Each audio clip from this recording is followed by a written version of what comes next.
The human element story starts in 1952, when Will Schutz was recalled into the U.S. Navy. He was a research psychologist, and he was given the task of figuring out how teams of men could work most productively together.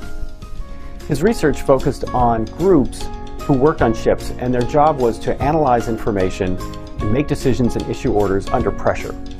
The Navy put together a number of these teams, some of which performed very well and others didn't.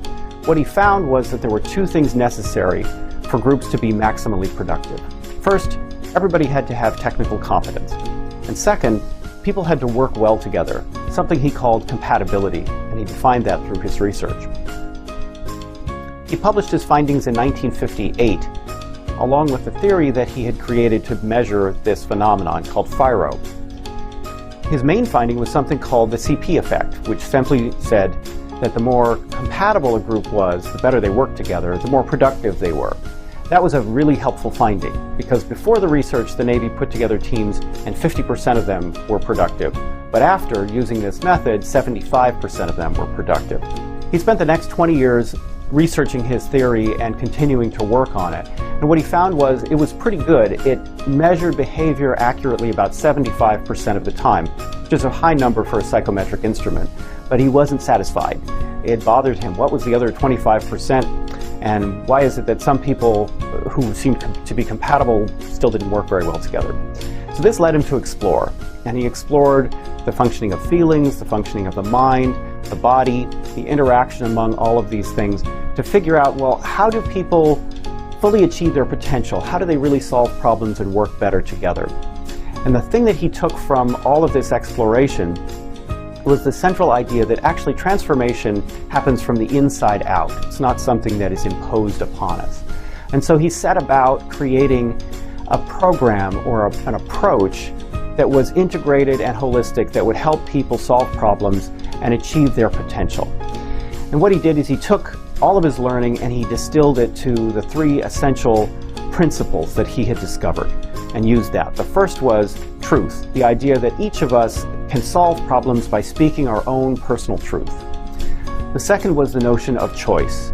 And choice is the idea that says each of us is capable of creating our own change. And the third is awareness, that self-awareness, understanding my own motivations and feelings, is key to making change happen and to sustain it. Added to all of this were the parts of the experiential methods that he had been studying that he incorporated into the methodology.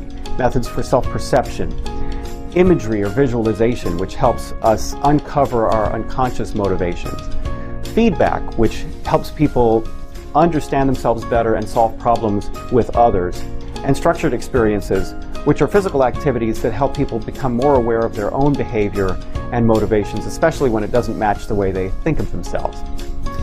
At the same time, he revisited his earlier scientific work because he wanted to include it in the methodology. And he discovered, to his delight, that FIRO-B, the original research tool, was now widely used in training.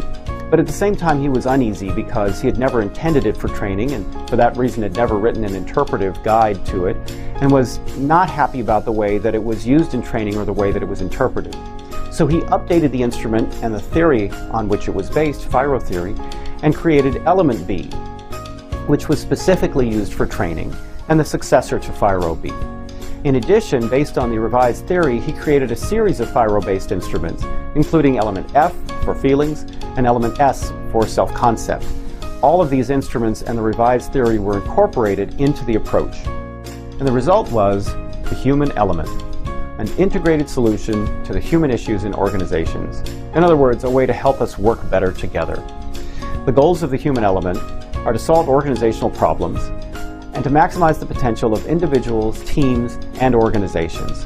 And since then, the human element has been used all over the world in 20 countries, 15 languages, organizations both small and large, public, private, in nonprofits, in government, and in education.